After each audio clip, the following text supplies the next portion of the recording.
پاکستان کے national media پر بات ہو رہی ہے اور یہ کہا جا رہا ہے کہ یہ لبیک جو ہے یہ ایک انتہا پسند ہے جماعت اور اس کو سیاسی جماعتوں کے ساتھ نہیں ملانا چاہیے. بڑے بڑے ہمارے لبرل دانشور دو ساتھی، میں نام کسی کا نہیں لیتا، ان کا حق ہے، ان کا رائٹ ہے جو وہ بات کر رہے ہیں، لیکن میں کچھ آج چیزیں دکھانا چاہتا ہوں جس سے ان کو یہ اندازہ ہو کہ معاملہ جس طرح سے وہ پیش کر رہے ہیں وہ ٹھیک نہیں ہے. وہ آپ ایک ایسا رخ پیش کرنے کی کوشش کر رہے ہیں جو حقائق پر مبنی نہیں ہے.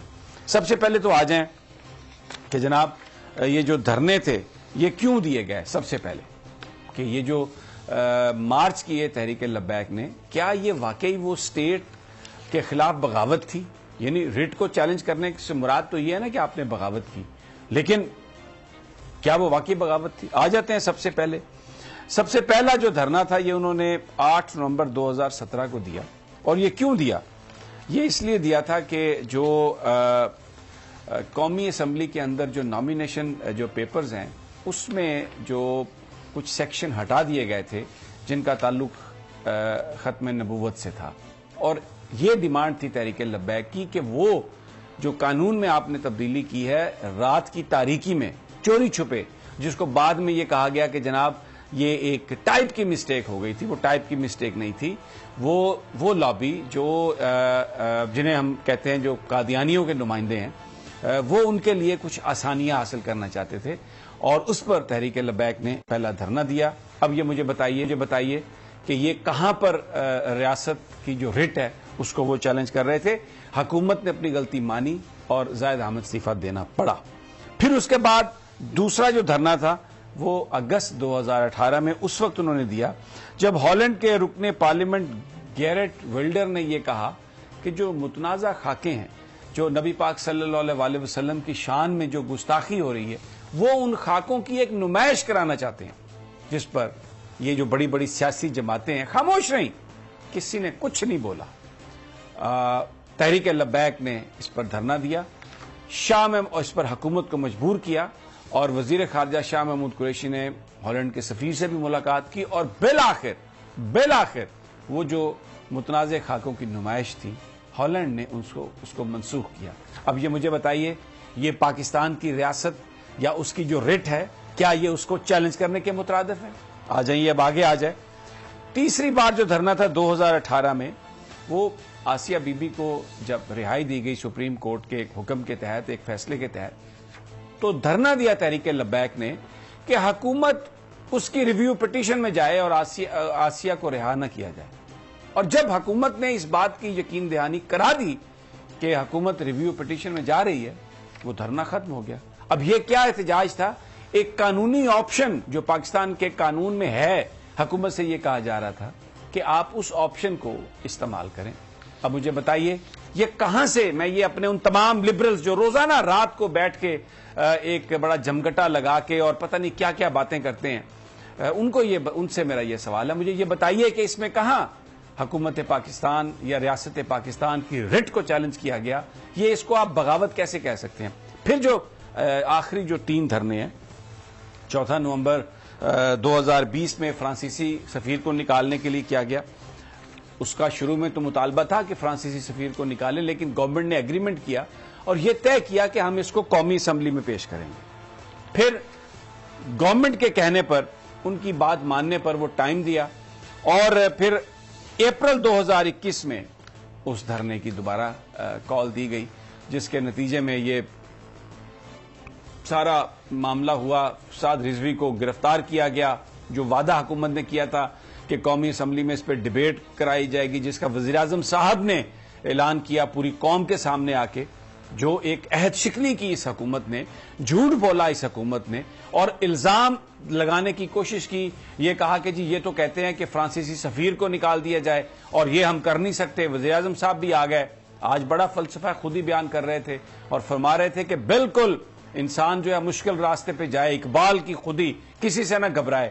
لیکن ادھر پاکستانی قوم کو یہ بتا رہے تھے کہ اوہو وہ فرانس کا GSP پلس سٹیٹس چلا جائے گا، بڑی پرابلم ہو جائے گی، اس لیے آپ چپ کر جائیں، وہ جو کرنا چاہتے ہیں انہیں کرنے دیں. وہ اس عہد شکنی پر یاد دلانے کے لیے جناب وہ اکتوبر میں یہ جو دھرنا تھا، یہ احتجاج تب شروع ہوا جب